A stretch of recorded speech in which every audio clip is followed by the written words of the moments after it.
Hello, everyone. This is Margaret Manning with 60 and Me. This is the place where women over 60 come to be inspired. As we get a little older and we're making a transition from work to retirement, we're looking forward to doing things in our lives that we haven't had time for before. Travel, play with our grandchildren, explore educational opportunities. But we still don't quite want to let go of work. We want to make that transition. So my guest today is Nancy Collamer. Nancy is an expert at helping boomers to make this transition from work to retirement. And she is a blogger with Forbes and Next Avenue, and also the author of a fantastic book. It's called Second Act Careers, How to Profit from Your Passion in Semi-Retirement. So welcome, Nancy. Thanks, Margaret. Good to be here. It's really great to have you here. I really appreciate your experience in this area, because a lot of women make that transition from, working to non-working and then kind of go, oh my God, I need more money to live on, or this isn't working. And I think that having a plan to perhaps consider flexible working of some kind is really valuable. And I know you've written a lot about this in your book. It's really well laid out, but I wonder if you could share with us just how you see the value of flexible working, and then we can talk about how to approach it. Yeah, it's interesting because in writing the book, I interviewed over 25 people who were in their 50s and 60s and 70s in some cases, who were doing all sorts of really interesting things for their second act careers. And what really impressed me was how vibrant they were, how excited they were. These were not people who were saying, oh, it's a job. These were people who were saying, I love my work. It gives me a reason to get up every morning. It's keeping me fit. It's putting me around interesting people. I am a continual lifelong learner as a result of being immersed in this world. There are so many benefits. And then, of course, there's the extra income, which is no small matter, too. I mean, flexibility, I think, is the closest thing to freedom that you're going to get. I mean, maybe we all would love to just, travel the world and have no need for a job. But I think what you've said, that if you're doing something that you love, it's not a job. It's just something that you are passionate about, and it's you fit it in around the other things that you deserve to be enjoying in your 60s and 70s. So I know you've got some great ideas for flexible jobs, and some I was reading your book that I hadn't even really thought about. So perhaps you could give us some examples of flexible work that women over 60 could try to take up. Yeah. Well, I think in terms of, before I get into specific jobs, in terms of categories that people should think about, a couple of things. The first thing is, I always say to people, even if you really are glad to leave the old work behind, start at least exploring around what you know. Because the fact of the matter is, if you are 60, you've gained a tremendous number of skills and contacts and experiences, and you might be able to leverage some small piece of that into your next act. In the book, I talk a lot about multiple streams of expert income. And this can be everything from teaching, and I'm not talking about teaching in elementary school, but, maybe I know somebody who teaches creativity. She loves to paint, and so she teaches creativity classes to women, and she does that in conjunction with another woman who does yoga retreats. So you can teach, you can speak, you can do consulting or coaching. You can write informational products, and the web has made it so easy.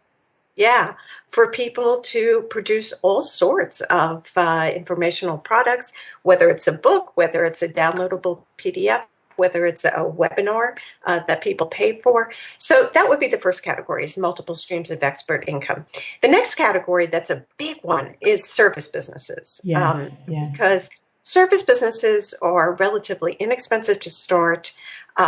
They are, once you get the clients, oftentimes you just get repeat business.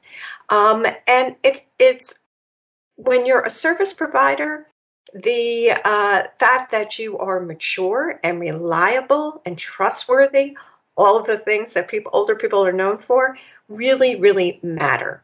So with service businesses, I'm talking about everything from, the most simplistic things like dog walking, and you'd Right. be amazed at what people can earn Yeah, doing that I bet. because there are so many people working these days who need that service, to, more sophisticated things, doing graphic design for other entrepreneurs or working as a virtual assistant, or maybe even being an etiquette consultant to recent MBAs who are concerned about going out in the work world. Somebody was So actually again, doing think about your strengths. downsizing as well, which is fun. Downsizing, going into people's Oh yeah, houses, in people's garages, and helping them clean up. But it's actually a job that you can really make a lot of money with, and it's yeah. fun. And then I would say the third big category for people to consider are what I call the passion or the hobby driven businesses.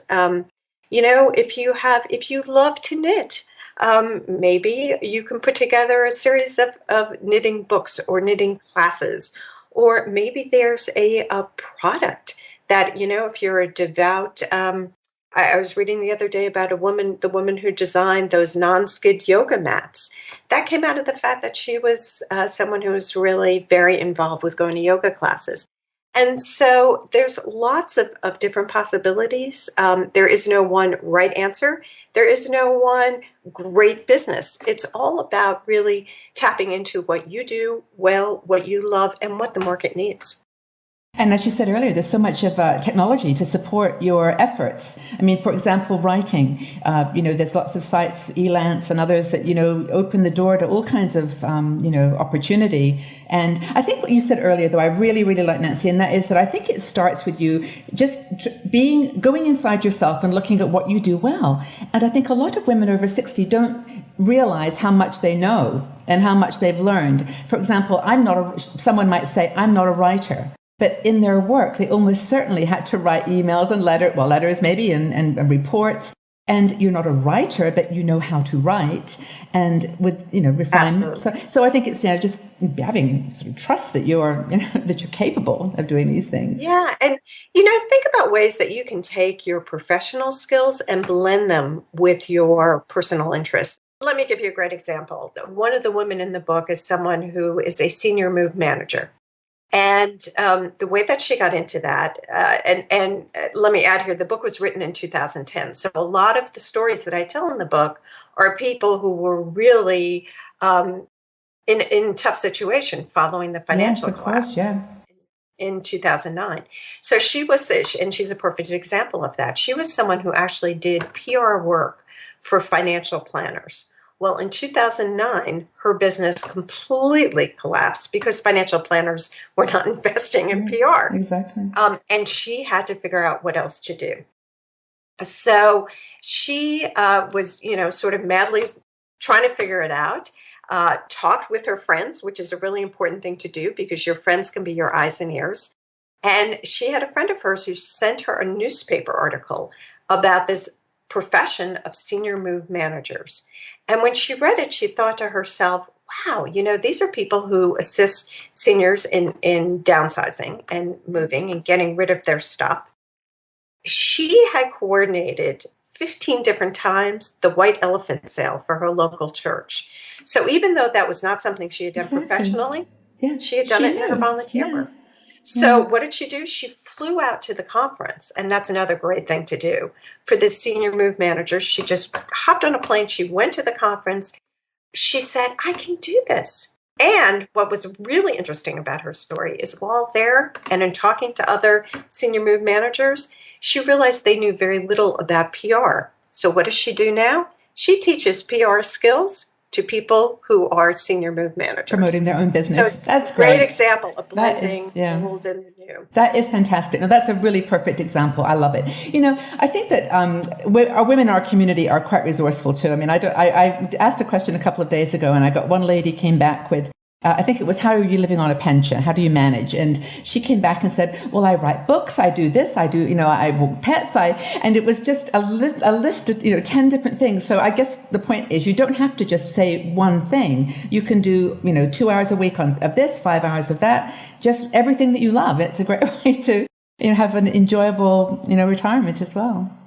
Yeah, absolutely. Yeah, But the key is you have to meet a market need. that's true. The reason the senior move manager was able to do it is because we're living at a time, obviously, lots of people are getting older and are going to need this type of service. No, it's a So great it's got to idea. be a combination of what you do well, but also what the market is looking for. Yeah, I remember now another thing that people talked about was bartering. And I've actually noticed that I'll do your books. I was an accountant, so I'll do your books if you provide me with this service, and that's an interesting development too. Yeah, absolutely. And, there's lots of that can take lots of different forms. One of my favorite chapters in the book is about getting paid to travel. And, I'm very careful to state in the introduction to that chapter that many of the ideas in the book, you're not necessarily going to earn an income, but by doing something like being a property caretaker, which there's a site, Caretaking Gazette, that you can go to, and you'll find out about someone who owns a gorgeous villa in Europe who needs someone trustworthy to come stay there for 3 months. Yes. So you get to live somewhere else that's beautiful for 3 months. Again, you may not earn a whole lot doing that, but if you were going to spend a lot of money on travel, it's a great way of offsetting that. Yeah. So you need to think outside the box, not just in terms of salary. Yeah, I love it. Well, you're right. And what's valuable to one person is not to someone else. So travel in itself might be a value. But you've really inspired me, and I love the flexible life that I have, and as well. And I think there's a huge upside to it. So I hope that people have got some good information from you. And your website again is mylifestylecareer.com. Okay, great. Well, we'll put that up so people can find you. And your book again is fabulous. And as you said, it's like an adventure to look at other people's discoveries and their journeys, and then think, how can I do that? And you lay it all out for them. So yeah, lots of fun stories. Thank you so much, Nancy, for your time. I really appreciate it. Thank you. You're welcome. Thanks.